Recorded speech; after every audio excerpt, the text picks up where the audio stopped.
दर्शकबिन नमस्कार, स्वागत छ कार्यक्रम समाज र सन्दर्भ। आजको समाज र सन्दर्भमा हामी विशेष संवाद गर्नेछौँ। आज प्रजातन्त्र दिवस पनि यो दिवसमा हामी संवाद गरिराख्दाखेरि जनताका आवाजहरूको सम्मान हुन सकेको सकेन। आज हामी यो पाटोमा रहेर संवाद गर्नेछौँ। अझ भन्नै पर्दाखेरि यामसिसको बहसले तीव्रता पाएको छ। एकाएक यामसिसको बहस विवादित बन्न सुरु भएको छ। आज चाइनाले पनि आफ्नो धारणा राख्न सुरु गरेको छ। शुक्रबार मात्रै चाइनाका विदेश मन्त्रालयका प्रवक्ताले आफ्नो धारणा पेश गरे। वाङ बेनबिङले के भने यदि नेपालको हितमा कुनै पनि परियोजना आउँछ ठिक छ, तर जनताको चाहना विपरीत र शर्त भएपछि त्यो चाइनालाई पनि त्यो स्वीकार्य हुन सक्दैन भनेर अभिव्यक्ति पहिलो पटक चाइनाले एमसिसीलाई सङ्केत गर्दै दिएको देखिन्छ। तर यसै बिचमा फेरि अमेरिकी नेपालका राजदूतले पनि आफ्नो विचार प्रश्न पारेका छन्। ऱ्याडीबेरीले के भनेका छन् भने अहिले जसरी एमसिसीलाई विवादित गरेर संवाद गरिराख्नु भएको छ, यो संवाद राम्रो होइन। गहन रूपमा संवाद गर्नुहोस्, छलफल गर्नुहोस्, तर भड्काउने खालको संवाद अमेरिकालाई स्वीकार हुने छैन भनेर फेरि स्पष्टोक्ति व्यक्त गरेको छ, प्रश्न आएको छ। यो बीचका बावजुद पनि नेपालमा एमसिसीले यसरी राजनीतिलाई उथलपुथल बनाइदिएको छ। आज एक धार हुन सकेको छैन। आज सरकार र सडकमा सत्ता गठबन्धनका पार्टीहरू छन्। काङ्ग्रेस यसको पक्षमा देखिन्छ। माओवादी केन्द्र र नेकपा एकीकृत समाजवादी सडक र सरकारमा दुवैमा छन्। उहाँहरूको चरित्र के हो कसैले बुझ्न सकेको छैन। त्यसैगरी आज नेकपा एमाले चुपचाप छ, मौन देखिन्छ। कारण के? फेरि अर्कोपट्टि अमेरिकाले पटक पटक ताकत दिँदै यामसिसीलाई अनुमोदन गर भनेर दबाब दिइरहेको छ। पटक पटकको संवाद, अझ त्यो संवाद पनि धम्कीपूर्ण छ भनेर बाहिर समाचार आउँछ। यो किन भइरहेको छ? यसरी किन नेपालको राजनीतिमा यामसिसी गिजुलिएको छ? आज हामी यसको निकास के हो त यो पाटोमा रहेर संवाद गर्छौँ। संवादको लागि आज हामीसँग जोडिनु भएको छ राजनीतिक विश्लेषक गोपाल बहादुर शाह। अबको यो संवादमा उहाँलाई जोड्न चाहन्छु। तपाईँलाई स्वागत छ। धन्यवाद। अब के कुरा त मैले भनिसकेँ।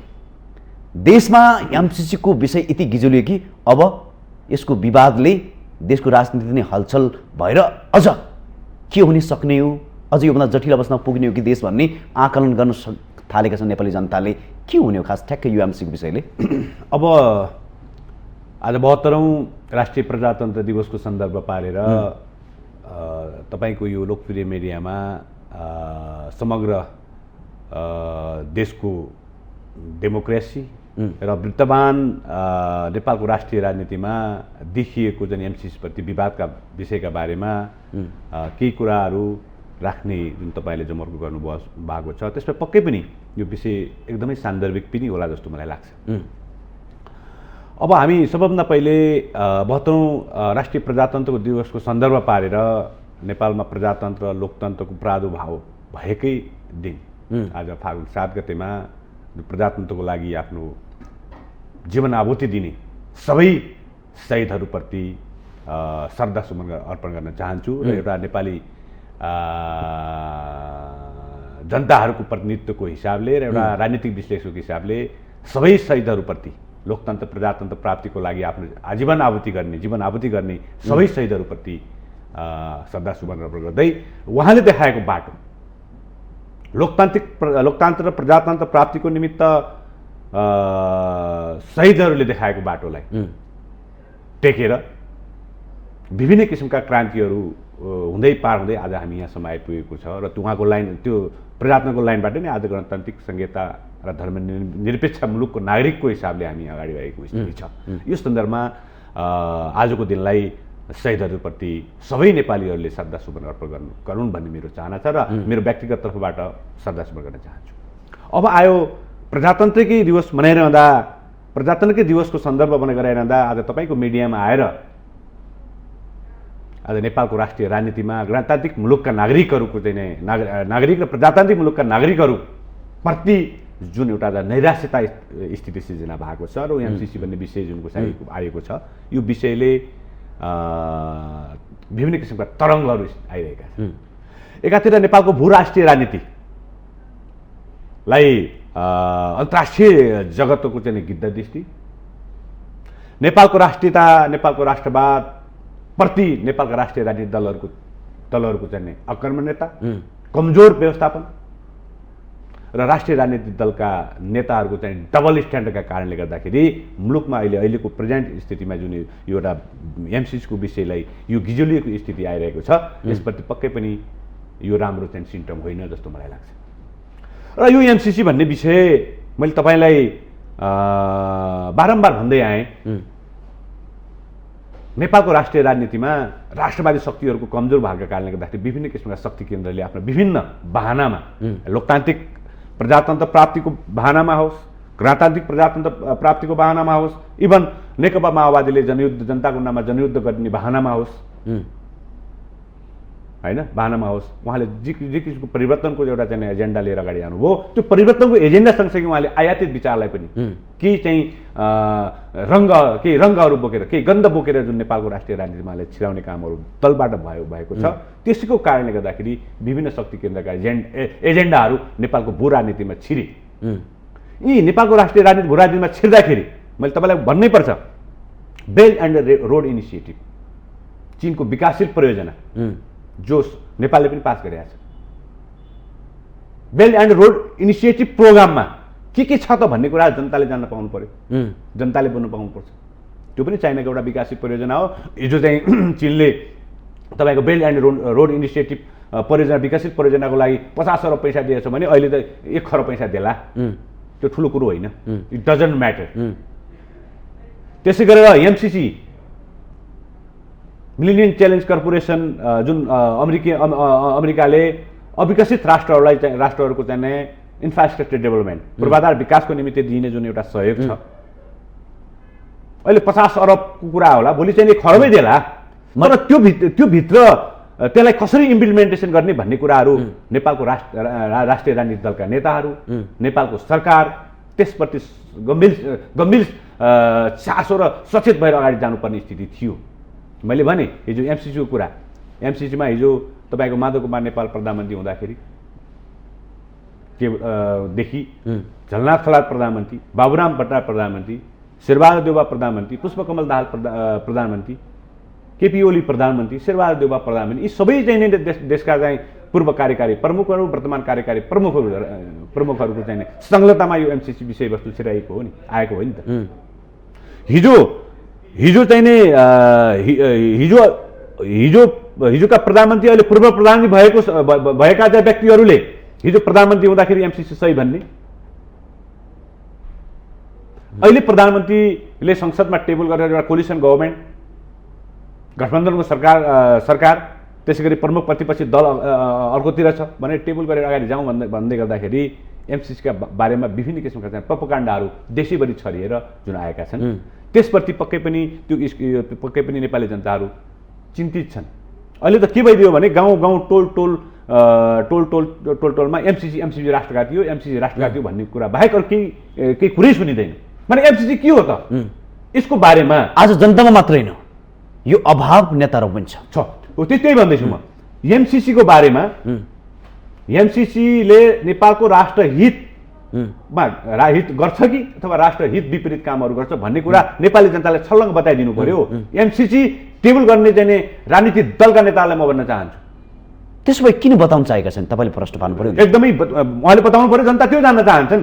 यदि उहाँले एमसिसी गलत छ, एमसिसीले नेपालको राष्ट्रियता, नेपालको अखण्डतामाथि चाहिँ अप्ठ्यारो स्थिति सिर्जना हुन्छ, नेपालको राष्ट्रहित विपरीत छ भन्ने कुराहरू उहाँले जान्दै हिजो एमसिसीमा किन चाहिँ सहकार्य गरेर यहाँसम्म ल्याउनु भयो उहाँले। हिजो नै उहाँले एमसिसीलाई चाहिँ टेबल नगर्दा हुन्थ्यो नि। आज एमसिसीलाई टेबल गरेर अगाडि जाने अन्तर्राष्ट्रिय दातृ संस्थाको सहयोगको रकम हो। आज टेबल गर्ने नै चुपचाप छ हो, त्यही भन्न चाहन्छु। यसमा कि एमसिसीको विषयमा राष्ट्रिय राजनीतिक दलका नेताहरूले चाहिँ राजनीतिकरण गरे।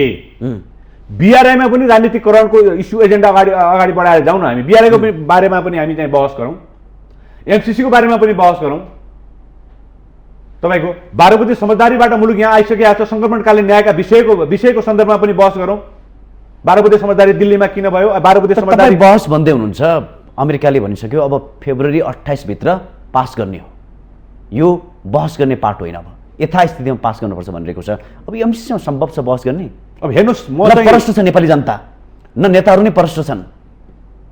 यस्तो अन्योलताका बीच एमसिसी पास गर्यो भने देशको अवस्था के होला? अब हेर्नुहोस्, म चाहिँ एमसिसीको विज्ञ चाहिँ होइन होइन, मैले बुझेको म एउटा एवं निरपेक्ष राष्ट्रिय के अरे राजनीति विश्लेषकको हिसाबले सबै नेपाली जनताको चाहिँ बोलीको जनताहरूको चाहिँ बोलीलाई चाहिँ सम्मान गर्दै जनताको बोलीबाट मुखरित गरेर त्यो एमसिसीको बारेमा मैले चाहिँ नि भन्नै पर्ने हो भने, यदि मैले एमसिसीको बारेमा त्यति म जानकार पनि छैन, तर मैले बुझेको विषयवस्तुलाई म कोट्याउने हो भने नेपालको संविधानभन्दा तल रहने गरी एमसिसी परियोजना नेपालमा इम्प्लिमेन्टेसन गर्नुपर्छ भने गर्दा कुनै पनि फरक पर्दैन। नेपालको कानुनभन्दा तल रहेर आज समस्या यहीँनिर हो। यो कानुनभन्दा माथि छ भने चाहिँ यो भरम चाहिँ आम जनतामा छ। कानुनभन्दा माथि छ भनेर भरमकै सत्यता हो, त्यो कसैलाई पनि थाहा छैन। नेपालको कानुनभन्दा माथि छ भनेर प्रमाणित गरेर ल्याइदिनु पर्यो, त्यो दस्तावेजीकरण नेपाली जनताले बुझ्न चाहिरहेको छ, ल्याइदिनु पर्यो दलका नेताहरूले। कानुनभन्दा माथि छ एमसिसीको कानुन नेपालको संविधानभन्दा माथि रहेर काम गर्छ भन्ने कुरा हो भने नेपाली जनतालाई चाहिँ एमसिसी कर्ताहरूले, जो एमसिसी नहुने भन्ने कर्ताहरूले चाहिँ त्यसको विषयमा चाहिँ एउटा जागरण अभियान ल्याउनु पर्यो, बहसमा ल्याउनु पर्यो। होइन भने एमसिसीको विषयमा राजनीति गरेर मुलुकलाई चाहिँ अस्थिर राजनीति गर्न लगाएर झन् अन्तर्राष्ट्रिय शक्ति केन्द्रको एउटा क्रीडास्थल बनाउने कामहरू बन्द गर्नुपर्छ भन्ने मेरो मान्यता हो। नेपाली जनताको मान्यता पनि त्यही हो। एमसिसी एउटा ग्रान्ट एउटा चाहिँ अनुदान हो।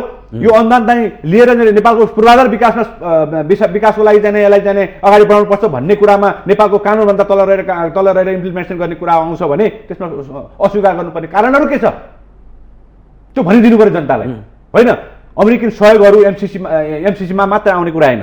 अमेरिकी सहयोग नेपालमा विभिन्न एनजिओ आइएनजिओहरूबाट आइरहेको छ। युएसएआइडी, युएनडिपी धेरै आइरहेछन्। युएसएआइडी र युएनडिपीबाट सञ्चालन भएका परियोजनाहरूमा राष्ट्रघात नदेख्ने राष्ट्रिय राजनीतिक दलका नेताहरू, अनि एमसिसीमा राष्ट्रघात देख्ने नेताहरूलाई म खबरदारी के गर्न चाहन्छु भने, तपाईँले हिजो चाहिँ एमसिसी टेबल गर्दाखेरि काङ्ग्रेस एमाले माओवादीका दलका नेताहरूलाई म भन्न चाहन्छु, हिजो माओवादीको चाहिँ प्रधानमन्त्री हुँदाखेरि टेबल गर्नुभयो, माओवादीका अहिलेका पूर्व मन्त्रीहरूलाई म भन्न चाहन्छु, एमालेका प्रधानमन्त्रीले टेबल गर्नुभयो, एमालेका मन्त्रीहरूलाई म भन्न चाहन्छु, अहिले गठबन्धनको दलका नेताहरू दलको सरकार छ, ती गठबन्धन दलका नेताहरू पनि प्रधानमन्त्री हुनुहुन्छ, के अरे मन्त्री परिषदमा हुनुहुन्छ, उहाँलाई पनि म विनम्र अनुरोध गर्न चाहन्छु, तपाईँले हिजो किन टेबल गर्नुभएको? होइन भने तपाईँलाई एमसिसी चाहिँदैन थियो भने तपाईँले चाहिँ अन्तर्राष्ट्रिय तपाईँको हेर्नुहोस्, अमेरिका विश्वको शक्तिशाली राष्ट्र हो। शक्तिशाली राष्ट्रले नेपालमा 70-72 वर्षदेखि नेपालको चाहिँ समृद्ध विकासको लागि सहयोग गर्दै आएको राष्ट्र पनि हो। हाम्रो त्यो किसिमको एउटा सम्बन्ध छ। त्यो सम्बन्धलाई हामीले चाहिँ खेलवाड तरिकाले प्रयोग गर्दै जाने हो भने विश्वसनीयताको चाहिँ एउटा गम्भीर प्रश्न आउन सक्छ। भोलि नेपालको अर्थतन्त्र अन्तर्राष्ट्रिय चाहिँ सहयोगमै भर परेको स्थिति छ। हेर्नुहोस्, होइन, एमसिसी कि चाहिँ टेबल गर्नुहुन्थेन, गरिसकेपछि राष्ट्रिय हित विपरीत छैन भने पारित गरेर अगाडि जाँदा के फरक पर्छ त? मेरो गम्भीर चाहिँ चासो यहाँनिर हो। र अर्को कुरा म तपाईँलाई के भन्न चाहन्छु भन्दाखेरि, चीन अमेरिका दुईटा विश्वका ठुला शक्ति राष्ट्रहरू नेपालको भूमिमा एमसिसीको परियोजना, बिआरआईको परियोजना, 12 बुँदे समझदारीका एजेन्डाहरू ल्याएर नेपालको राष्ट्रिय राजनीतिलाई तोरीबारी बनाउने कामहरू तपाईँले गर्नुभयो भने त्यो बन्द गर्नुपर्छ भन्ने मेरो चाहिँ यच्छे प्रश्न हो उहाँलाई। तपाईँलाई मैले के सोध्न चाहेँ भने एउटा परिदृश्य देखाउँछु। बुधबार प्रदर्शन भयो, झडप भयो, एउटातिर त्यो देखिन्थ्यो माओवादी केन्द्र, एकीकृत समाजवादी लगायत केही पार्टीहरू जो सत्तामा पनि छन्, सडकमा पनि छन्। नेकपा एमाले चुपचाप छ। काङ्ग्रेस भन्छ हामी एक्लै भए पनि एमसिसीलाई अघि सार्नुपर्छ। यो दृश्यले के देखाउँछ त्यसो भए? अब म चाहिँ नै स्पेसली सर्दे नेता पुष्पकमल दाहाललाई पुष्पकमल दाहालको रूपमा स्थापित भएर अगाडि जानुपर्छ र उहाँले चाहिँ अगाल्दै आएको चाहिँ परिवर्तनको चाहिँ एजेन्डालाई संस्थागत गरेर उहाँ मुलुकको राजनेता हुनुहुन्छ भन्ने म कामना पनि गर्छु। अनि म एउटा अर्को चाहिँ विनम्रपूर्ण एउटा चाहिँ उहाँलाई सुझाव के दिन चाहन्छु भने, पुष्पकमल दाहाल भएर अगाडि बढ्यो भने उहाँलाई सबै नेपाली जनताले नमन गर्नेछ। तर पुष्पकमल दाहाललाई प्रचण्डको दोङदोङ्गी अझै पनि चाहिँ उहाँलाई छोडेको छैन जस्तो मलाई लागिरहेको छ। हामी प्रचण्ड चाहिँ चिन्दैनौँ। अब प्रचण्डको एउटा फेज थियो, नेपाली जनताले चिन्दैन प्रचण्ड भन्ने मान्छेलाई। पुष्पकमल दाहाल भन्ने मान्छेलाई हामी श्रद्धा गर्छु, आदर गर्छु। उहाँ देशको पूर्व प्रधानमन्त्री हो र नेकपा माओवादी केन्द्रको चाहिँ अध्यक्ष हो। तर गठबन्धनको चाहिँ गठबन्धन दलमा 5वटा गठबन्धन दलको चाहिँ दलले नेपालको राष्ट्रिय राजनीतिमा अर्को बन्दकी गर्ने काम गरिरहेछ। त्यसलाई त्याग्नुस्। सरकारमा पनि बसिरहने, एमसीसीमा पनि हस्ताक्षर गरेर हामी चाहिँ एउटा डेडलाइन दिएर पास गर्छु पनि भन्ने, सडकमा आएर पनि एमसीसी राष्ट्रघाती हो, के अरे जाने संशोधन गरेर मात्र पास गर्नुपर्छ भन्ने जाने एजेन्डा लिएर अगाडि आएर एमसीसीको विषयवस्तुले नेपालको राष्ट्रिय राजनीतिमा अहिले जुन किसिमको एउटा तरङ्ग ल्याउने कामहरू गर्नु भएको छ त्यो बन्द गर्नुहोस्। पुष्पकमल दाहाल माधव कुमार नेपाललाई म खबरदारी गर्न चाहन्छु, एउटा नेपाली नागरिकको हैसियतले म खबरदारी गर्न चाहन्छु। पुष्पकमल दाहाल र माधव कुमार नेपाललाई सम्मान गर्न चाहन्छु, नेपाली जनता सम्मान गर्न चाहन्छन्। उहाँले मुलुक र जनताप्रति चाहिँ जवाबदेही भएर काम गर्न सक्ने अभियानका लागि तपाईँ अगाडि बढ्नुहोस्। होइन, मैले सोध्नु खोजेँ तपाईँलाई यहाँ ठ्याक्कै देशप्रति गम्भीर र अहिले एमसीसीको देशको स्वाधीनतासँग जोडेको प्रश्न उठिरहेको छ। कसलाई विश्वास गर्ने नेपाली जनताले? नेपाली काङ्ग्रेस, नेकपा एमाले, नेकपा माओवादी केन्द्र लगायत समाजवादी पार्टी? मैले भने तपाईँलाई एमसीसीको बारेमा हिजो पुष्पकमल दाहालले पनि टेबल गरे हो। हिजो सरकारमा हुँदा पुष्पकमल दाहालले टेबल गर्दाखेरि एमसीसी ठिक हुने, माधव कुमार नेपालले नेपालले चाहिँ के अरे जाने उ गर्दा सरकारले त्यसलाई जाने अनुसरण गर्दा ठिक हुने, बाबुरामले ठिक हुने। अहिले शेरबहादुर देउवाको नेतृत्वको सरकार छ, यही गठबन्धन दलका नेताहरू चाहिँ त्यसमा सामेल छन् भने अहिले बेठिक हुने कारण के त? त्यो कारण सहित नेपाली जनताले राष्ट्रघात, केमा राष्ट्रघात छ र केमा चाहिने एउटा चाहिने नेपालको राष्ट्रियतामाथि गम्भीर प्रश्न खडा हुन्छ भन्ने कुराको लागि चाहिँ जागरण गर्नु पर्यो। उहाँले जनताले सूचित गर्नु पर्यो। होइन भने एमसीसीको मुद्दामा राजनीति छिराएर चीनलाई खुलेम, चीनको परराष्ट्र मन्त्रालयको चाहिँ एउटा प्रवक्ताबाट चाहिँ विज्ञप्ति आइरहेको छ, नेपाली अमेरिकी राजदूतावासको एउटा किसिमको विज्ञप्ति आइरहेको छ। यो के गर्न खोजिरहेको हो? नेपालको राष्ट्रिय राजनीतिमा भित्र अन्तर्राष्ट्रिय शक्ति केन्द्रले खेलेर क्रीडास्थल बनाएर नेपाली जनतालाई एउटा त्यो भुमरीमा पार्न खोजिया हो। यही हो राजनीति? नेपालका राष्ट्रिय राजनीति दलका नेताहरूले गर्ने राजनीति यही हो। त्यो बन्द गर्नुहोस् तपाईँले। यस्ता किसिमका चाहिने डबल चरित्रका ग्यामहरू, स्क्यान्डलहरू बन्द गरेर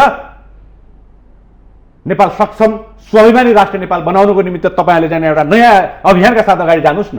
त्यो सुझाव उहाँहरूलाई नयाँ अभियानका साथ अगाडि जान पनि नसक्ने, अन्तर्राष्ट्रिय शक्ति केन्द्रको चाहिँ एजेन्ट भइरहने, डबल चरित्रको गेम खेलिरहने, नेपाली जनतालाई चाहिँ हामी भुलभुलिया पारिरहने स्थिति सिर्जना हुने भने राजनीतिक दलहरू फेल स्टेटको रूपमा गइरहेको छ। अनि तपाईँलाई भन्दैछु म, नेपालको संसद जस्तो छैन। हेर्नुहोस्, सार्वभौम नेपाली जनताको जनप्रतिनिधिको थलो संसद हो। संसद जस्तो छैन आज। न्यायालय, हामी संविधानवाद न्यायवाद भन्छौँ, स्वतन्त्र एउटा निष्पक्ष न्यायालय जस्तो छैन। हेर्नुहोस्, न्यायालयमा हेर्नुहोस्, पुलिसको चाहिँ एउटा चाहिँ पुलिसको अखाडा बनिरहेको स्थिति छ। न्यायालय हेर्नुहोस्, कार्यपालिका हेर्नुहोस्, तछाड र मछाडको स्थिति सिर्जना भएको छ। राजनीतिक दलको स्थिति राजनीतिक दलहरू जस्ता छैन। अब भनिदिनुहोस् नेपाली जनताले यी राष्ट्रिय राजनीतिक दललाई के भन्छन्, के भन्ने होलान्? त्यही भएर म भन्न चाहन्छु, 72औं राष्ट्रिय प्रजातन्त्र दिवसको सन्दर्भ पारेर राष्ट्रिय राजनीतिक दलका नेतालाई म यच्छे प्रश्न गर्न चाहन्छु। तपाईँले न्यायालयलाई निरपेक्ष न्यायालय बनाउनुहोस्, स्वतन्त्र न्यायालय बनाउने काममा अगाडि जानुहोस्। न्यायालयभित्र राजनीतिक भागभण्डाको अखाडा बन्द गर्नुहोस्। 2063 सालदेखि चाहिँ राष्ट्रिय राजनीतिबाट जुन न्यायालयभित्र राष्ट्रिय राजनीतिक दलका नेताहरूको भागभण्डाका आधारमा न्यायाधीशहरू जाने परम्परा बढ्यो, त्यसलाई तोड्नुहोस्। संसदीय व्यवस्थाका हामी संसदीय व्यवस्थालाई हामी संसदको जननी राष्ट्र भनेर भन्छौँ हामी, पार्लियामेन्ट्री सिस्टम। अरू त्यो संसदलाई बन्दगी बनाएर संसदको गरिमालाई जाने तिरस्कृत गर्ने कामहरू बन्द गर्नुहोस्। तपाईँ आजबाट बन्द गर्नुहोस् भन्ने म सुझाव दिन चाहन्छु। कार्यपालिका जुन हेड अफ द स्टेट, जो प्रधानमन्त्री पद्धति छ, त्यो प्रधानमन्त्री पद्धतिलाई बलियो संस्थाको रूपमा अगाडि बढाएर जान सक्नुभयो भने मात्रै मुलुकले चाहिँ राजनीतिमा परिवर्तन गरेर मुलुकको समृद्धिको बाटोमा अगाडि जाने कामहरू गर्दै जानुहोस् भन्ने मेरो चाहिँ कामना हो। होइन भने खालि राजनीति मात्रै गर्ने, उधारो राजनीति गर्ने, भुलभुलियामा पार्ने राजनीति गर्ने, जनतालाई रणभूमिमा पारिरहने स्थिति सिर्जना गर्ने, गलत किसिमको प्रचार अभियान गरेर नेपाली जनतालाई दास प्रवृत्ति गर्ने जुन राष्ट्रिय राजनीतिक दलको चरित्र छ नि त्यो चरित्रलाई नेपाली जनताले खबरदार गर्ने छन् र त्यो चरित्रलाई आगामी आउने चुनावमा उहाँले खबरदारी गर्ने अठोट पनि गर्ने यही तपाईँको टेलिभिजनबाट म के अरे अनुरोध विनय गर्न चाहन्छु। तपाईँले पटक पटक आज प्रजातन्त्र दिवस भनेर नाम लिइरहँदाखेरि शुक्रबार पनि प्रदर्शन भयो एमसिसीकै बारेमा, त्यस गरी बुधबार त झडप नै भयो सुरक्षाकर्मी र नेपाली जनता बीच र कैयौँ पार्टीका कार्यकर्ताहरू बीच झडप भयो। अब यो हेर्दाखेरि त्यसै दिन काङ्ग्रेसले के पनि भन्यो भने हामी एक्लै भए पनि अगाडि बढ्छौँ। के नेपाली जनताको आवाजको सम्मान हुन सकेको छ गणतन्त्रमा? यस्तो छ हेर्नुहोस्, नेपाली कङ्ग्रेसको एमसिसी प्रतिको धारणा आफ्नो पोजिसनमा क्लियरै छ। हिजो प्रतिपक्षमा होइन, जनताको आवाज पनि त सुन्नु पर्ला नि त। प्रतिपक्षमा रहँदाखेरि पनि उसको पोजिसन क्लियर छ र सत्तापक्षमा अहिले चाहिँ प्रधानमन्त्री नै हुनुहुन्छ क्लियरै छ एमसिसीको बारेमा। राम्रो छ या गलत छ भनेर क्लियरै छ। मैले बुझेको के हो भन्दाखेरि एमसिसी यदि राष्ट्रघाती हो भने हिजो हामी सबैले चाहिने सहमति गरेर अगाडि बढ्यौँ, यसलाई पास गरौँ। यदि राष्ट्रघाती हो र यसप्रति केही नैराश्यता के अरे नकारात्मक टिप्पणी आउने र यसमा चाहिँ हस्तक्षेपकारी भूमिका गर्ने खेलहरू खेल्छ भने संसदबाट सङ्कल्प प्रस्ताव पारित गरेर यसलाई रिजेक्ट गर्न सकिन्छ भन्ने कुरा पनि आइरहेछ नि मध्यमार्गी बाटो। कि एमसिसीलाई हामी त्यो ग्रान्ड अनुदान लिँदैन भनौँ, ऋण चाहिँ लिने 2 अरब अस्ति मात्रै मन्त्री परिषदको निर्णयबाट अमेरिका सरकारले नेपाललाई चाहिँ 2 अरब 2.5 अरब कति चाहिँ के अरे चाहिँ ऋण दिएको छ र स्वीकार पनि गरेको छ ऋण लिने र इन्फ्रास्ट्रक्चर डेभलपमेन्टको लागि चाहिँ अनुदान दिने कुरामा हामी विवाद गर्ने स्थिति सिर्जना हो भने त्यो नलिउँ। एमसिसी नलिँदा के हुन्छ? यदि एमसिसी लिने पर्ने स्थिति छ भने म के विनम्रपूर्ण अनुरोध गर्न चाहन्छु भने राष्ट्रिय राजनीतिक दलका नेताहरूलाई एमसिसीलाई पास गरेर अगाडि जाउँ र एमसिसी पास गर्दै जाँदाखेरि के अरे एमसिसी परियोजना इम्प्लिमेन्टेसन हुँदाखेरि अन्तर्राष्ट्रिय शक्ति अमेरिकन शक्तिले चाहिँ नि आफ्नो निषेध विभेद गर्ने, त्यसलाई चाहिँ एउटा चाहिँ के भन्छ तपाईँलाई चाहिँ निषेध विभेद गर्ने र आफ्नो चाहिँ अधिनायकत्व के अरे आफ्नो चाहिँ मोनोपोली लाद्ने स्थिति सिर्जना भयो भने संसदबाट सङ्कल्प प्रस्ताव पास गरौँ न। यदि चाहिँ एमसिसी परियोजना हामीले कार्यान्वयन गर्दाखेरि हाम्रो नियम र कानुन अन्तर्गत रहने गरी काम गर्छ भने हामीले स्वीकार्य छ।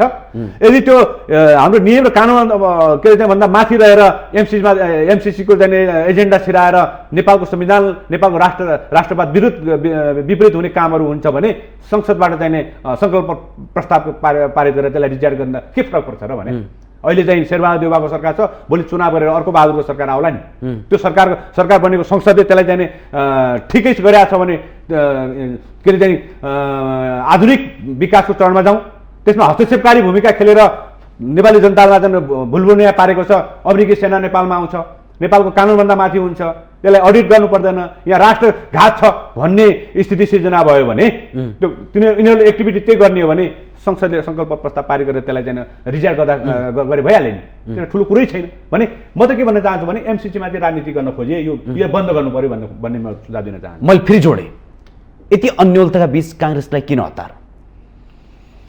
काङ्ग्रेसलाई यस्तो छ हेर्नुहोस्, म सडक जलिरहेको छ, राजनीतिक विश्लेषकको पार्टीको बीचमा सहमति छैन। राजनीतिक विश्लेषकको हिसाबले निरपेक्ष हिसाबले काङ्ग्रेस कम्युनिस्ट माओवादी केही नभनिकन केही कसैको चाहिँ पनि एउटा चाहिँ एजेन्डालाई क्यास नगरिकन निरपेक्ष रूपमा भन्दाखेरि अमेरिकालाई हामीले चाहिन्छ भनेर मागेको अनुदान हो नि, माग्ने आवश्यक पर्दाखेरि एमसिसी परियोजना हामीले चाहियो भनेर चाहिँ सबै नेताहरूले चाहिँ सबै दलहरूले तर विवाद भयो नि त भन्न खोजे। विवाद के मानेर विवाद भयो, के कारणले विवाद भयो? हिजो विवाद नहुने अहिले विवाद हुने किन आयो त? त्यो स्थिति किन आयो भन्ने कुरामा त एउटा चाहिँ एउटा बहस बनाउनु एउटा। बरु एमसिसीलाई चाहिँ तपाईँको यसको चाहिँ फेब्रुअरीको इन्डिङमा टाइम दिएका छन्, पास गर्छु भनेर कमिटमेन्ट जारी गरेका छन्, बरु टाइम बढाउनु भोलि त्यसको बारेमा जनमत गरौँ न हामी, त्यसको बारेमा जागरण अभियान गरौँ, 7वटा प्रदेशमा जनताहरूप्रति सूचित गरौँ न। एमसिसीका विज्ञहरूले, डेमोक्रेटिक विज्ञहरू छन्, लेफ्ट विज्ञहरू छन्, कूटनीतिक नियोगका चाहिँ विज्ञहरू छन्,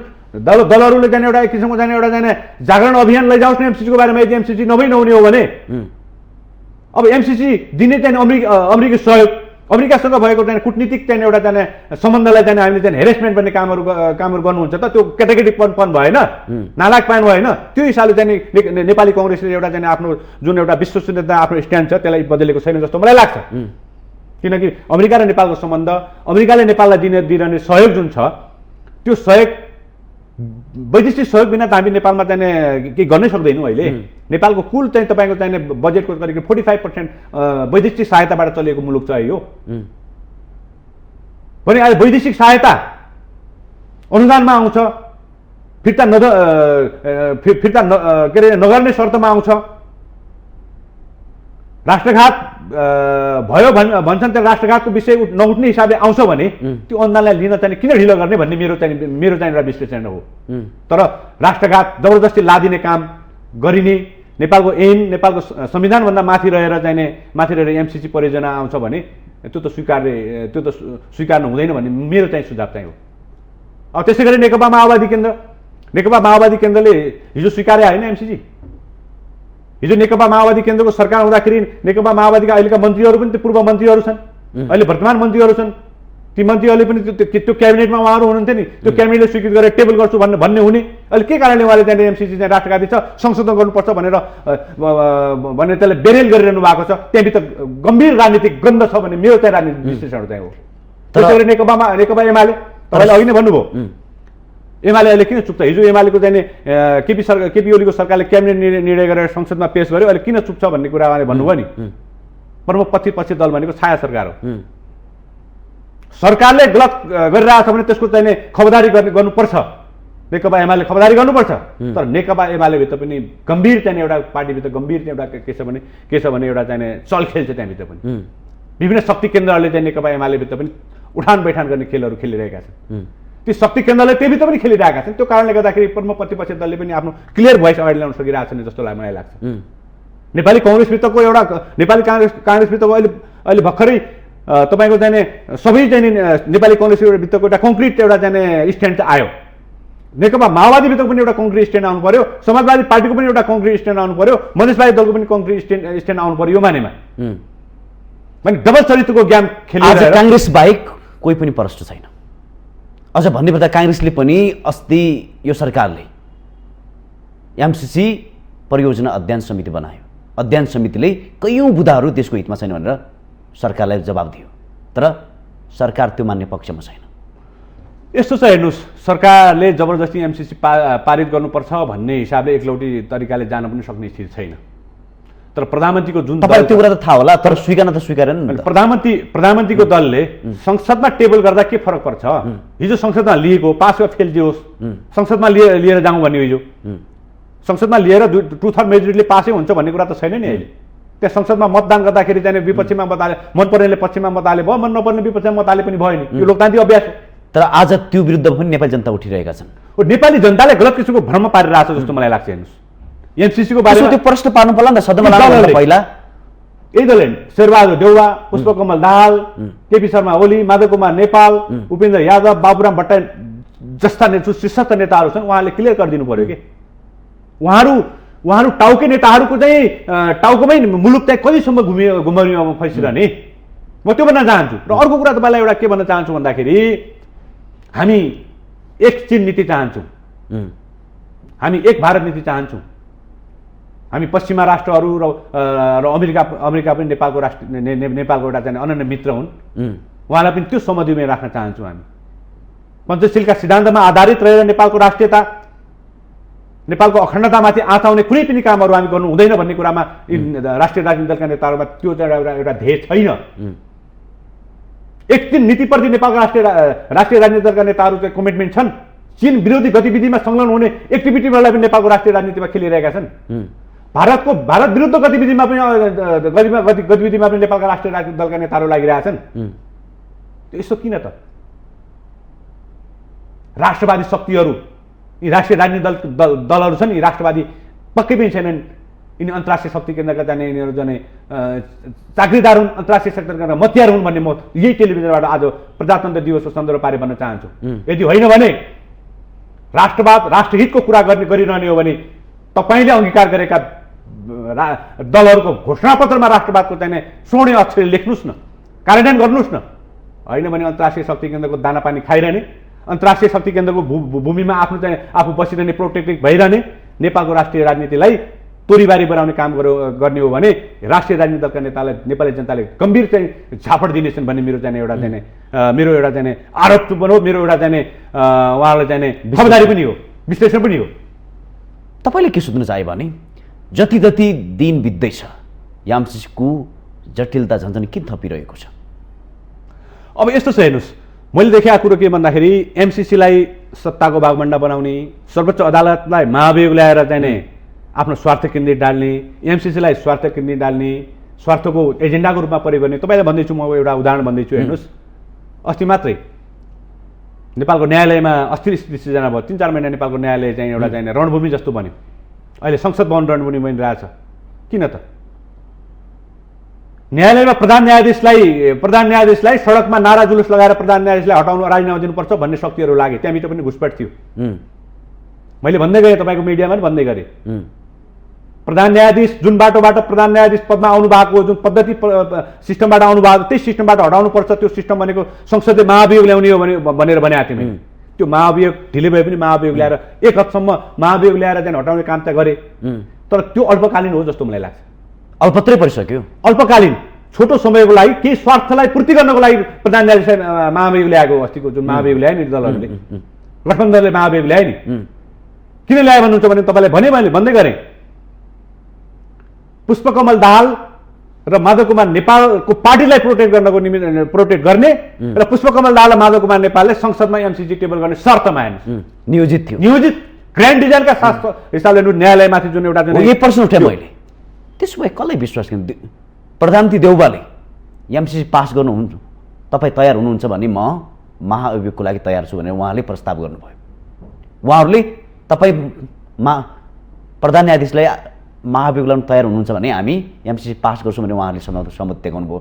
यो कुराबाट पनि के प्रश्न हुन्छ? रहस्य छ, पालोको पैँचो हुन्छ नि, जुन गिभ एन्ड टेकको कुरा छ नि, यो गम्भीर षड्यन्त्र हो भन्ने मलाई लाग्छ। अनि नेपाली जनताले यो बुझ्नुपर्छ, गम्भीर षड्यन्त्र हो भनेर बुझ्नुपर्छ। तर त्यहाँभित्र के लुकेको छ हुनुपर्छ भन्दाखेरि, त्यहाँभित्रको बुद्धि कुरा म तपाईँलाई के भन्न चाहन्छु भन्दाखेरि, न्यायालयभित्र अस्थिर खालको स्थिति सिर्जना भएको छ।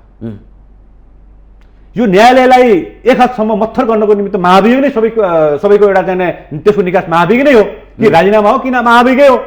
अब प्रधान न्यायाधीशले महाभियोग ल्याउनुहोस्, संवैधानिक बाटो अप्नायो भने म त्यसलाई स्वीकार्छु भनेर भन्नुभएको पनि हो। यदि केही हदसम्म न्यायालयभित्र जाने अस्थिर स्थितिबाट जाने एउटा मुक्त हुन्छ भने महाभियोग ल्याउनुपर्छ भनेर महाभियोग ल्याइएको हो जस्तो मलाई लाग्छ। हेर्नुहोस्, त्यसमा एउटा अर्को स्वार्थ के जुझिएको छ भन्नुहुन्छ भने, पुष्पकमल दाहाल र माधव कुमार नेपालको पार्टी का सांसदहरू त्यही दिन सर्वोच्च अदालतका प्रधान न्यायाधीश विरुद्ध ल्याइएको महाभियोग ल्याएको दिनमा उहाँहरूको पार्टीको मुद्दाहरू पेशीमा चढेको स्थिति थियो। प्रधान न्यायाधीशले त्यो पेशीको चाहिँ त्यो मुद्दालाई फैसला गरिदिने बित्तिकै हाम्रो पार्टीको भविष्य धरापमा पर्छ भन्ने उहाँमा जाने एउटा त्यो भय थियो। त्यो भयलाई बचाउनको निमित्त शेरबहादुर देउबा आत्मसमर्पण गएर हामी एमसीसी टेबल गर्छौँ, तपाईँले चाहिँ महाभियोग लगाउन सहजीकरण गरिदिनु भनेर काङ्ग्रेसलाई प्रयोग एक हदसम्म प्रयोग चाहिँ गरेको हो पुष्पकमल दाहाल माधव कुमार नेपाल। त्यो प्रयोग काङ्ग्रेसलाई पुष्पकमल दाहाल र माधव कुमार नेपालले महाभियोगको एजेन्डा छिराएर एमसीसीको संसदमा एजेन्डा छिराएर भने गलत किसिमका एउटा झुट किसिमका पुलिन्दा गराएर नेपालको राष्ट्रिय राजनीतिलाई अस्थिर बनाउने कामहरू दलका नेताहरूले गर्छन् भने तिनीहरू कतिसम्म राजनीति गर्ने भन्ने कुरा आयो यहाँ। त्यसो भए त यो त स्वार्थको लडाइँ भन्ने प्रश्नै देखियो नि त। स्वार्थको लडाइँ त मैले भन्दैछु नि, स्वार्थ केन्द्रित लडाइँ हो यो। चाहिँ एमसीसीभित्र राजनीति घुसिया छ, महाभियोगभित्र पनि राजनीति घुसेको छ भने त्यही भएर मैले तपाईँलाई भने नेपालको न्यायालय जस्तो छैन, भएन। हेर्नुहोस्, नेपालको संसद जस्तो भएन। हेर्नुहोस्, नेपालको कार्यपालिका जस्तो भएन। हेर्नुहोस्, अब त्यसलाई सबैलाई चाहिँ ह्यान्डल गर्ने त राजनीतिक दल हुन्। राजनीतिक दलहरूप्रति नेपाली जनताको भरोसा गुमेको छ भने यो गुमेको आँटलाई, यो गुम्न लागेको आँटलाई दलहरूले बचाउने कि नबचाउने भन्ने गम्भीर प्रश्न उहाँहरूमा आएको छ। यो चुनौतीलाई राजनीतिक दल सरकार फेल स्टेटमा जाने अवस्थाको राजनीतिलाई सही ढङ्गले अगाडि जानको निमित्त राष्ट्रिय राजनीतिक दलका नेताहरूसँग दुईटा उपायहरू छ। हेर्नुहोस्, एउटा अवसर छ, अवसरका हिमालयहरू छन् उहाँहरूसँग। नेपालको राष्ट्रियता, नेपालको प्रजातन्त्र, नेपालको लोकतन्त्र, नेपालको गणतन्त्रलाई बचाउनुको निमित्त अपर्च्युनिटीका हिमालयहरू छन्। ती अपर्च्युनिटीका हिमालय कार्यान्वयन गर्नको निमित्त न्यायालयलाई न्यायालय जस्तो बनाउनु पर्यो। न्यायालयभित्र घृणित किसिमका क्रियाकलाप छन् भनेर स्वयं न्यायाधीशहरूबाट प्रतिवेदनले सार्वजनिक गरेको छ। वकिलहरूले पनि न्यायालयमा घुसखोरी काण्ड हुन्छ भनेर भनिरहेको स्थिति छ। त्यो न्यायालयभित्र पनि शुद्धिकरण अभियान गर्नुहोस्। त्यो शुद्धिकरण अभियान भनेको 2063 साल अघि पछि जो राष्ट्रिय राजनीतिक दलका नेताहरूको जो भागभण्डाका आधारमा न्यायाधीश नियुक्त भएका छन् त्यसलाई सबलाई खारिज गर्नुहोस्। अनि न्यायालय स्वतन्त्र न्यायालय रहन्छ। अनि मात्रै न्यायालयको चाहिँ शुद्धिकरण भएर अगाडि जान्छन्। त्यो एउटा सम्भावनाको हिमालय भयो। अर्को सम्भावनाको हिमालय संसद, पार्लियामेन्ट। नेपाली जनताले निर्वाचित गरेको जनप्रतिनिधिहरूको मुख्य सर्वोच्च थलो संसद हो। त्यो संसदले विभिन्न किसिमका विधि, विभिन्न किसिमका ऐन कानुनहरू बनाउँछ नेपाली जनताको पक्षमा। त्यो ऐन विधि नियम कानुन बनाउने संसदलाई कुरुक्षेत्र नबनाउनुहोस्। त्यो कुरुक्षेत्र बनाउनेबाट बचाउनुको निमित्त संसदलाई चलायमान संसद बनाउनुको निमित्त तपाईँले त्यहाँभित्रका गलत किसिमका क्रियाकलाप भएका त्यहाँ व्यक्तिहरूलाई जनताले जनमतबाट आएका जुन जनप्रतिनिधिहरू छन् ती गलत किसिमका जनप्रतिनिधिको जनहरू पठायौँ कि भन्ने कुरा छ। त्यो जनताले पनि सच्याउनु पर्यो, दलले पनि सच्याउनु पर्यो। अनि संसद जस्तो हुन्छ। तपाईँको कार्यपालिका हेड अफ द स्टेट, सिङ्गो देशलाई चाहिँ चलाउने एउटा चाहिँ शासकीय व्यवस्थालाई चलाउने एउटा चाहिँ कार्यपालय जस्तो भएर अगाडि जानुहोस्। आज प्रधानमन्त्री पद्धतिमा प्रधानमन्त्रीले एउटा प्रस्ताव राख्दाखेरि मन्त्रीहरू बीचको बाजाबाज भइरहेको छ। मन्त्रीहरूको स्वार्थ जुडिएको छ। एकले अर्कोलाई नटेर्ने स्थिति सिर्जना भएको छ। त्यो अन्त गर्नुहोस्। ती सम्भावनाका अनि गर्यो भने अनि मुलुक कार्यपालिका, न्यायपालिका, व्यवस्थापिका मार्फत शक्ति पृथकीकरणको सिद्धान्तलाई अगाडि बढेर मुलुक समृद्धिको बाटोमा जान सक्ने सम्भावनाका हिमालय प्रशस्त छन्। त्यो दलका नेताले गर्नु पर्यो। अब तपाईँ जाने अप्ठ्याराहरू, चुनौतीका पहाडहरू छन्। चुनौतीका पहाडहरू अहिले आइरहेको देखिरहेको छ। हेर्नुहोस्, संसद भवनमा जाने रणभूमि भएको छ। सर्वसाधारण नागरिक उत्तेजनामा आएर पुलिस प्रशासनमा मैले देखाएको छु, पुलिस प्रशासनलाई हात लागेको स्थिति सिर्जना भएको छ। एउटा चाहिँ अस्त्र बोकेको चाहिँ एउटा चाहिँ प्रहरीमाथि निशस्त्र एउटा व्यक्तिहरू चाहिँ जाइ लागेको देखिरहेको छु। त्यो किसिमको चाहिँ एउटा आक्रोश कताबाट सिर्जना भयो, इमोसनल कताबाट गराइयो, एमसीसी माथि राजनीति किन गराइयो, संसद भवनलाई कुरुक्षेत्र किन बनाउँदैछ। अझ पनि यस्तो स्थिति सिर्जना हो भने संसद नरहँदैन, न्यायपालिका रहँदैन, कार्यपालिका नरहने स्थिति सिर्जना भयो भने त्यो राष्ट्रिय राजनीतिक दलका नेताहरूलाई चाहिँ चुनौतीका पहाड होइन। यी चुनौतीका पहाडहरूमा बसिरहने कि सम्भावनाका हिमालयमा चढेर मुलुकलाई समृद्धितिर अगाडि लैजाने भन्ने कुरा दलहरूले बुझ्नु जरुरी छ। यो 72औं राष्ट्रिय प्रजातन्त्र दिवसमा यो दिवसले त्यो नेताहरूलाई सद्बुद्धि दियोस् भन्ने म कामना गर्न चाहन्छु दललाई।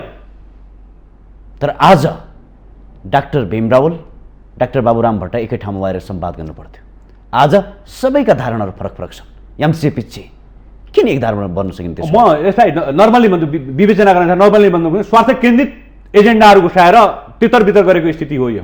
त्यसो भए एमसीसी हाम्रो हैन। एमसीसी मैले भने नि एक चीन नीति, एक भारत नीति र अमेरिका र पश्चिमा मुलुकहरूसँग समुद्री कायम गर्ने एउटा चाहिँ परराष्ट्र नीति, समुद्री कायम गर्ने एउटा अखण्डता पञ्चशीलका सिद्धान्तमा आधारित रहेर काम गर्ने हो भने एमसीसी लिँदा के फरक पर्छ? तर नेपालको भूमि एमसीसी परियोजना कार्यान्वयन भएर नेपालको भूमिलाई चीन विरोधी गतिविधि गर्ने थलो नबनोस्। बीआरआईको परियोजना नेपालमा प्रयोग गरेर चीन विरुद्ध के अरे चाहिँ अमेरिका विरुद्ध चाहिँ छेड्ने गतिविधि नेपालमा नहोस्। 12 बुद्धे समझदारीको चाहिँ जगबाट मुलुक शान्ति प्रक्रियामा आएको हो। मानव अधिकार र 12 बुद्धे समझदारीको चाहिँ एजेन्डा लिएर नेपालको राष्ट्रिय राजनीतिमा भारत विरुद्ध गतिविधि गर्ने कामहरू बन्द गरोस् न। त्यो गर्ने गतिविधि बन्द गर्ने हिसाबले एमसीसी आउँछ भने पास गर्दा कुनै समस्या हुँदैन जस्तो मलाई लाग्छ। तर जनतालाई सूचित गराउनुपर्छ। माघ 27 गतेको अमेरिकी सहायक मन्त्री डोनाल्ड लूले नेपालका नेताहरूलाई संवाद गरेर के पनि भन्यो भने यदि नेपालमा एमसीसी पारित हुँदैन, पास हुँदैन भने हामीले के बुझ्नेछौँ भने यो चाइनाको दबावले भएन, स्वयं सहायक मन्त्रीले भने। र त्यसै गरी नेपालप्रतिका नीतिहरूमा पनि हेरफेर गर्ने रहेछ। यो भन्दाखेरि त यहाँ पनि अस्पष्टता छ, केही न केही लुकेको छ भन्ने जस्तो पनि सङ्केत देखिन्छ। यसरी उहाँहरूले बोल्नु मिल्थ्यो कि मिल्दैन थियो? हो यो चाहिँ गम्भीर चाहिँ एउटा चाहिँ नेपालको चाइनालाई किन जोड्दा अमेरिकाले भन्नु कूटनीतिक- खोज्यो? एउटा परराष्ट्र कूटनीतिक हामी परराष्ट्र नीतिमा चाहिँ स्वतन्त्र छौँ। नेपालको परराष्ट्र नीति नेपालको कूटनीतिक विरुद्धमा यी चाहिने गतिविधि आयो भन्ने मेरो ठम्यायो यो बानीमा भन्ने हो भने हेर्नुहोस्, यो त अमेरिकाकै आधिकारिक व्यक्तिले चीनको एक्टिभिटी नेपालमा खुल्याम भएर आयो हेर्नुहोस्, अमेरिकाको एक्टिभिटी खुल्याम भएर च्यालेन्जर रूपमा आयो हेर्नुहोस्। हिजो हामीले भारतलाई मात्रै दोष दियौँ, नेपालको सबै हरेक क्षेत्रमा भारतले इन्टरफेयर गर्यो, भारतले नेपालको राष्ट्रिय राजनीतिमा हस्तक्षेप गर्यो, भारत सधैँ दबदबा गर्न चाहन्छ भनेर भन्थ्यौँ। अहिले नेपालको राष्ट्रिय राजनीति नेपालको भूमिमा भारतको उपस्थिति कमजोरी छ।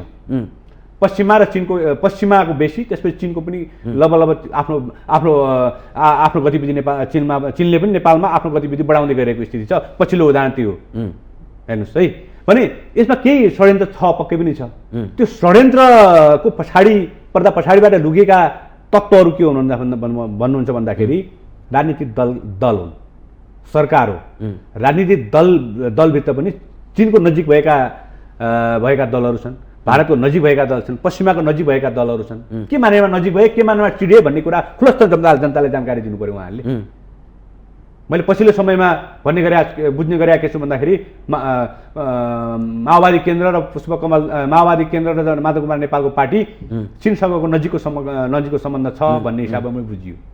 यदि माओवादी केन्द्र र माधव कुमार नेपालको पार्टी चीनसँग नजिक भएर होइन, यो लुको सम्वादलाई त्यही भन्दैछु, त्यही नजिक भएर एमसिसीलाई चाहिँ तिरस्कृत गर्न खोजिया हो कि भन्ने अमेरिकाको चासो भयो। र अमेरिकाको चासो हाम्रो परियोजनालाई जाने, तिमीहरूले जाने यहाँ राष्ट्रघात लुकेको छ भनेर अस्थिर किसिमको चाहिँ राजनीति गर्ने भने बिआरए पनि एउटा परियोजना पास भएको छ, बिप्पा पनि पास भएको छ भने यहाँभित्र पनि षड्यन्त्रकारी भूमिका छ भन्ने उसले प्रश्न उठाउनु स्वाभाविक हो जस्तो लाग्छ।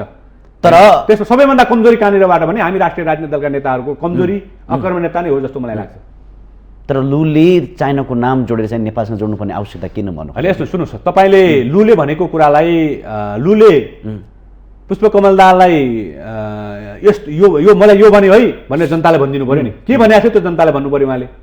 चीनको चाहिने परराष्ट्र मन्त्रालयको प्रवक्तालाई पनि यो भनेको छ भन्ने कुरा, दलका नेतालाई के भनेको छ भन्ने कुरा त्यो पनि भनिदिनु पऱ्यो, जनतालाई भनिदिनु पऱ्यो के।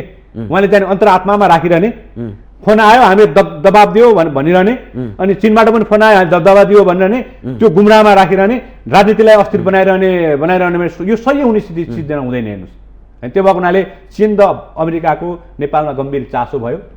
के मानेमा चासो भयो भने जब तपाईँलाई बिआरआई र इन्डो पेसिफिक तपाईँको जाने एमसिसीको कुरा र 12 बुँदे समझदारीको कुरा छ नि, यी निरपेक्ष नेपालको राष्ट्रियता भन्दा एक कदम माथि छन् जस्तो लाग्छ मलाई। त्यही भएर नै अन्तर्राष्ट्रिय शक्ति केन्द्रको चासो बनिरह्यो।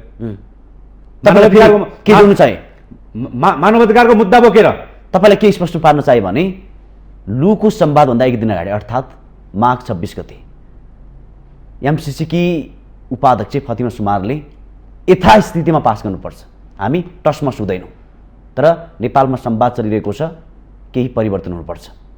त्यसो भए उहाँहरू चाहिँ किन पछि एक पाइला पनि पछि हट्न खोज्नु भएको छैन यो परियोजनामा? यथास्थितिमा किन पास गर्नुपर्ने? नेपालको नेताहरूको पनि संवाद सुन्नु पर्ला, नेपालको सरकारको पनि संवाद सुन्नु पर्ला, नेपाली जनताहरूको पनि त संवाद सुन्नु पर्ला नि त। यस्तो छ, सुन्नु न, यस्तो छ, अब फातिमाले के भनिन् कस्तो गरिन् भन्नुभन्दा पनि एमसिसीमा होइन, यहाँ के रहस्य छ कि भन्ने त त्यसले पनि मैले देखेँ नि। मैले भने नि एक चीन नीति र एक भारत नीति र एक अमेरिका नीतिप्रति नीतिसँग एकदम अक्षुण्ण रहने गरिकन वैदेशिक परियोजना जति पनि आउँछ त्यसलाई स्वीकार गर्नुपर्छ। तर वैदेशिक परियोजनाको नाममा भारत विरुद्ध गतिविधि गर्ने, चीन विरुद्ध गतिविधि गर्ने, अमेरिका विरुद्ध गतिविधि गर्ने थलोको रूपमा आउने परियोजना स्वीकार्य हुँदैन भन्ने त म भनिरहेको छु नि। अब फातिमाले हिजो एमसिसी किन साइन गर्यो उहाँहरूले, दलका नेताहरूले? हिजो एमसिसी साइन छ भनेर हिजो त्यहाँ उहाँले चाहिँ के के उहाँको आँखा त्यहाँ कमजोर थियो? दलका नेताहरूले हिजो एमसिसीलाई चाहिँ टेबल गर्दाखेरि सबैजना राष्ट्रिय राजनीतिका नेताहरू के अरे चाहिँ टप नेताहरू चाहिँ त्यो एमसिसीसँग सम्बन्धित छन् नि। उहाँले के त्यो हिजो चाहिँ एमसिसी गर्दाखेरि उहाँले चाहिँ के आँखा बन्द गरेर गर्नुभयो? हिजो आँखा बन्द गरेर साइन गरेका थियौँ, हामीले चाहिँ बुझेनौँ भनेर हामी एक्सक्युज माफी माग्नु पर्यो। हिजो हामीले चाहिँ आँखा बन्द गरेर साइन गऱ्यौँ, हामीले त्यो बुझेनौँ, अहिले हामीलाई बुझाइदिनु पर्यो, आउनु पर्यो, बहस गरिदिनु पर्यो, अनि हामी गर्छु भन्नु पर्यो। होइन भने विश्वको शक्तिशाली राष्ट्र अमेरिका नेपालको सानो एमसिसी परियोजना मात्र अड्किरहँदैन नि। विश्व शक्तिशाली राष्ट्र चीन नेपालको बिआरएसँग मात्रै अल्झिरहन सक्दैन नि। भने यो त के हो भन्दा तिललाई पहाड बनाएर लिएको स्थिति देखिरहेको छु मैले। तिललाई पहाड बनाएर लिएको स्थिति छ हेर्नुहोस्। त्यो भएको हुनाले म के भन्न चाहन्छु भने एमसिसीलाई मैले तपाईँको मिडियामा विगतमा पनि भने मैले, ए बाबा 50 अरब पैसा भने केही पनि होइन। 50 अरब स्रोत नेपालकै स्रोतबाट पनि 50 खरबौँ स्रोत कलेक्सन गरेर पूर्वाधार विकासमा हामीले बजेट सङ्कलन गर्न सक्षम छौँ हामी। मैले त योबाट यो यसरी के अरे त्यहाँ स्रोत कलेक्सन गरेर हामी त्यो विकासी परियोजना खर्च गर्न सक्छौँ भन्ने विगतमा पनि भने त्यो हामी सक्षम छौँ होइन, सक्षम छौँ। त्यो 50 अरबको पछि मात्रै लागेर नेपालको राजनीतिलाई चाहिँ तोरीबारी बनाउने काम बन्द गर्नुहोस्, बिआरआई पनि नलिनुहोस्। बिआरआई पनि बिआरआईलाई कार्यान्वयन भइसक्यो। बिआरआईभित्र के छन्, बिआरआईका बारेमा पनि नेपाली जनतालाई सूचित गराउनु म यही मिडियाबाट तपाईँलाई भन्न चाहन्छु। एमसिसीको बारेमा त तपाईँले भनिहाल्यो, गाउँ टोल बस्ती बेतीमा एमसिसी पास हुने बित्तिकै अमेरिकी सेना आउँछ, हाम्रो चाहिँ त्यो ठुलो चाहिँ एउटा चाहिँ हिंसा हत्या जुन घटनाहरू घट्छन् हामी चाहिँ खत्तमै हुन्छौँ भन्ने किसिमको जुन एउटा कुप्रचार गरिएको छ नि, त्यही भएर एमसिसीमा यो छ भनेर जनता जान्न चाहन्छ। जनताले बुझाउन चाहनुपर्छ।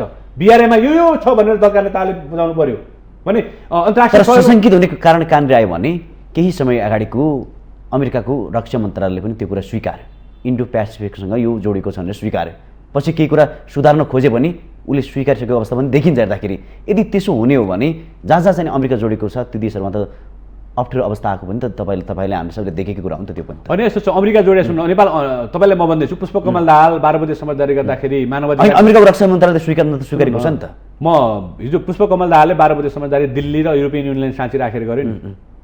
अन्तर्राष्ट्रिय मानवीय कानुन मान्छु भन्नुभएको छ पुष्पकमल दाहालले, मानवाधिकार कानुन मान्छु भनेर भन्नुभएको छ। अन्तर्राष्ट्रिय मानवीय कानुन मान्छु भनेर साइन गर्नुभएको हुनाले 17,000 मान्छेहरू मारे नि, मानवता गतिविधि विरुद्धको अपराधहरू घटे नि। मानवता गतिविधि विरुद्धको अपराधमा पुष्पकमल दाहाललाई पनि जेल लानु पर्यो नि। मानवता गतिविधि विरुद्धको अपराधमा अहिले सामान्य प्रधानमन्त्री शेरबहादुर देउवाको रुलिङ पार्टी थियो त्यतिखेर, उसले पनि जाने सङ्कटकाल लगाएर जाने सेना परिचालन गरेर केही के अरे हिंसा हत्याको राजनीति घटना थियो, शेरबहादुर देउवालाई पनि दोषी ठहराउनु पर्यो नि। त्यो अन्तर्राष्ट्रिय मानवीय कानुन मान्छु भन्ने हो भने त्यसलाई पनि इम्प्लिमेन्टेसन गर्नु पर्यो नि। त्यसै गरेर एमसिसी पनि त्यही 12 बुँदे समझदारी अन्तर्राष्ट्रिय मानवीय कानुन अन्तर्गत आइरहेको हो कि भन्ने शङ्का चाहिँ हो। त्यो शङ्कालाई दूर गर्न धेरै टाइम छैन, अन्तिममा त्यो शङ्कालाई निकास के हो त त्यसो भए? यसको 16 डोलोमा यसको चाहिँ निकास हो के हो भने एमसिसीलाई हिजो हामीले गर्नुहुन्थेन, सबै दलहरूले मिलेर चाहिँ एमसिसीमा हामी चाहिँ लिन्छौँ भनेर चाहिँ स्वीकारेको स्थिति छ। त्यो स्वीकारेको स्थितिलाई संसदमा लिएर यो राष्ट्रिय हित छैन, राष्ट्रिय हित विपरीत छैन, नेपालको चाहिँ पूर्वाधार विकासमा यसले चाहिँ कोष्ठढुङ्गा साबित गर्छ भन्ने हिसाबले चाहिँ संसदमा लिएर पास गरौँ र अर्को संसदले अर्को प्रस्ताव पनि पास गरौँ। यदि यो एमसिसी संसदबाट पास भएर कार्यान्वयन गर्ने सवालमा अगाडि जाँदाखेरि राष्ट्रिय हित विपरीत, नेपालको राष्ट्रियता विपरीत, अन्तर्राष्ट्रिय शक्ति केन्द्रको चाहिँ हाबी हुने स्थिति आयो भने हामीलाई शङ्का लाग्यो भने त्यही संसदबाट सङ्कल्प प्रस्ताव पास गरेर एमसिसी नलिने निर्णय गर्न पनि सकिन्छ नि, बैठक गर्न सकिन्छ। यो मध्यमार्गी बाटोमा गयो भने एमसिसीको विवाद समाधान हुन्छ भन्ने मलाई लाग्छ। हस् पक्कै पनि तपाईँले जस्तै अब योभन्दा अगाडि एमसिसीलाई गिजोले राख्नुपर्ने आवश्यकता देखिँदैन। देशको हितमा छ भने यसलाई संवादको पाटो बनाएर चाँडोभन्दा चाँडो निकासतिर अघि बढाउनु पर्ने आवश्यकता छ भन्दै यो संवादमा जोड्नु यसको लागि धेरै धेरै धन्यवाद दिँदै बिदा हुन चाहन्छु। नमस्कार। धन्यवाद। यहाँले पनि एमसिसी र नेपालको वर्तमान राजनीतिमा जुन चुलिएको राजनीतिको बारेमा मेरा केही कुरा राख्ने अवसर दिनुभएकोमा यहाँलाई पनि धन्यवाद। नमस्कार। हस् पक्कै पनि दर्शकबिन, जसरी देशमा एमसिसीले वर्षौँदेखि नेपालको राजनीति नै उथलपुथल बनाइरहेको छ, यसले देश र जनताहरू आक्रान्त भएका छन्। अब योभन्दा अगाडि चाहनुभन्दा पनि देशलाई निकास दिनको लागि एमसिसीको संवादमा गहन रूपमा अध्ययन गरेर देशको हितमा छ भने अघि बढाउनु पर्ने आजको आवश्यकता छ भन्दै आजलाई भने यो कार्यक्रमबाट कार्यक्रम सञ्चालक खगेन्द्र विष्ट बिदा हुन चाहन्छु। नमस्कार।